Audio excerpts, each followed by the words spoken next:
దేవతలారా రండి, మీ దీవెనలందించండి. నోచిన నోములు పండించే నా తోడును పంపించండి.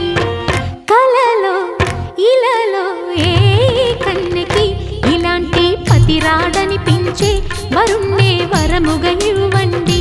కని విని ఎరుగని వేడుకతో వివాహం జరిపించాలండి. కలలో ఇలలో ఏ కన్నెకి ఇలాంటి పతిరాడనిపించే వరుణ్ణే వరముగా ఇవ్వండి. కని విని ఎరుగని వేడుకతో వివాహం జరిపించాలి.